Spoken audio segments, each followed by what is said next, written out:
A few days later, when Jesus again entered Capernaum, the people heard that he had come home.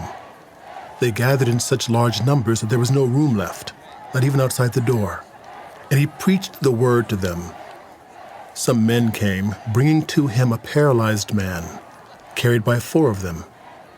Since they could not get him to Jesus because of the crowd, they made an opening in the roof above Jesus by digging through it, and then lowered the mat the man was lying on.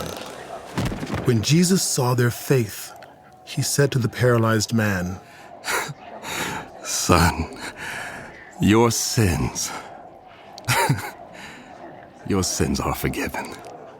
Now some teachers of the law were sitting there, thinking to themselves, "Why does this fellow talk like that? He's blaspheming." Who can forgive sins but God alone? Immediately Jesus knew in his spirit that this was what they were thinking in their hearts, and he said to them, "Why are you thinking these things? Which is easier, to say to this paralyzed man, 'Your sins are forgiven,' or to say, 'Get up, take your mat, and walk'? But I want you to know that the Son of Man has authority on earth to forgive sins." So he said to the man, "I tell you, get up, take your mat, and go home." He got up, took his mat, and walked out in full view of them all. This amazed everyone, and they praised God, saying, "We've never seen anything like this." Once again, Jesus went out beside the lake. A large crowd came to him, and he began to teach them. As he walked along, he saw Levi, son of Alphaeus, sitting at the tax collector's booth. "Follow me," Jesus told him. And Levi got up and followed him. While Jesus was having dinner at Levi's house, many tax collectors and sinners were eating with him and his disciples, for there were many who followed him.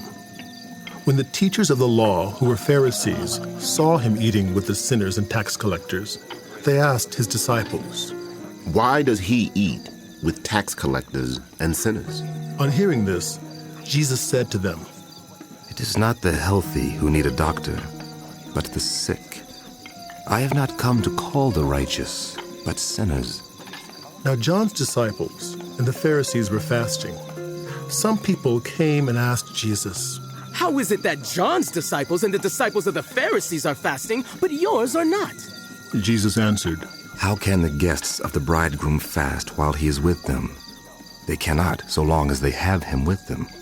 But the time will come when the bridegroom will be taken from them, and on that day they will fast.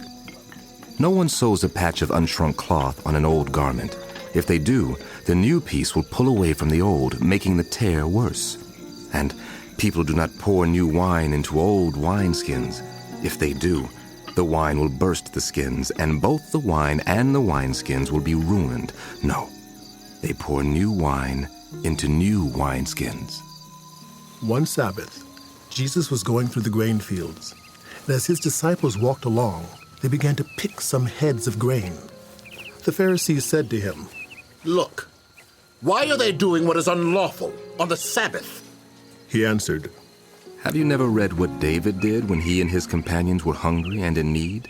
In the days of Abiathar, the high priest, he entered the house of God and ate the consecrated bread, which is lawful only for priests to eat, and he also gave some to his companions."